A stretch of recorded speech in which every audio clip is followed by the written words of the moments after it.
পুড়ছে সুন্দরবন। বিশ্বের বৃহত্তম ম্যানগ্রোভ বনের আগুন একদিন পরও নিয়ন্ত্রণে আসেনি।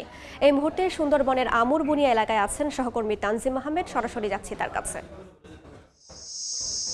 দ্বিতীয় দিনের মতো জ্বলছে সুন্দরবন। এখন পর্যন্ত নিয়ন্ত্রণ রেখার মধ্যে আসলে আনা যায়নি এই যে আগুন, এবং এটি কিন্তু আসলে তার পরিধিও বাড়িয়েছে। দক্ষিণ দিক থেকে উত্তর দিকে আগুন যে ছড়িয়ে পড়ছে এবং দিকিভাবে অন্তত 50টির বেশি জায়গায় আগুন জ্বলছে। আমরা কিছুক্ষণ আগেও সুন্দরবনের যে ভিতরের জায়গা সেখানে আসলে ঘুরে দেখেছি, এবং এটি যেসব জায়গায় আসলে দৃশ্যমান আগুন জ্বলার চিহ্ন দেখা গেছে সেখানে আসলে ফায়ার সার্ভিসের সদস্যরা পানি দিয়ে আগুন নেভানোর চেষ্টা করলো। কিছুক্ষণ পরে কিন্তু সেই জায়গাটিতে পুনরায় আবার আগুন ধরছে। অর্থাৎ ফায়ার সার্ভিসের পক্ষ থেকে নৌবাহিনী, কোস্টগার্ড, পুলিশের সবাই কিন্তু আসলে আগুন নিয়ন্ত্রণের চেষ্টা করছেন। ঠিক কিছুক্ষণ আগে এখানে কিন্তু যে বিমান বাহিনীর পক্ষ থেকে হেলিকপ্টারে আগুন নিয়ন্ত্রণে আনার জন্য পানি ছেটানো শুরু হয়েছে, এবং এখানে আমরা দেখছি ফায়ার সার্ভিসের পক্ষ থেকে আরো বেশি যাদের যে পানি নেভানোর আগুন নেভানোর জন্য যেসব পানি নিয়ে যাওয়ার জন্য ইনস্ট্রুমেন্ট সেগুলো এখানে এনে রাখা হয়েছে। আমরা এখন ঠিক ভোলা নদীর যে পাশে সেখানে রয়েছি।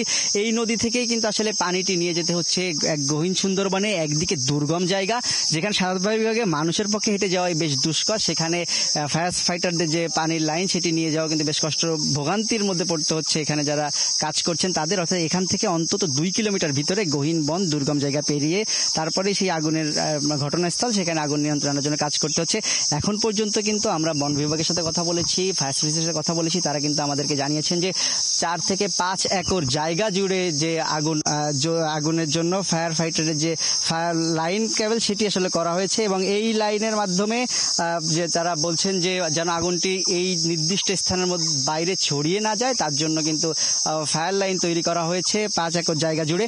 এবং এর মধ্যেও কিন্তু আমরা দেখছি যে এই আগুনটি আসলে ছড়িয়ে পড়ছে। আগামী 2 দিনের মধ্যেও এটি নিয়ন্ত্রণে আনা নিয়ে সংশয় প্রকাশ করেছেন স্থানীয় যারা রয়েছেন তারা কিন্তু আমাদেরকে বলছেন যে যেহেতু 2 দিন গতকাল থেকে আসলে এই আগুনটি জ্বলা শুরু হয়, এবং এর ফলে কিন্তু এই আগুনটি ছড়িয়ে পড়ছে, এবং যেহেতু সুন্দরবনের সবকিছু শুকনা, অনেক পাতার স্তর পুরু, নিচে দিকে করে জ্বলে থাকা যে আগুনগুলো রয়েছে সেগুলো কিন্তু আসলে নিয়ন্ত্রণে আনা যাচ্ছে না। তো খুলনা বাগেরহাটের যে মোড়লগঞ্জের আমুরবুনিয়া এলাকায় যে সুন্দরবনের আগুন, আমার কাছে এই ছিল সর্বশেষ।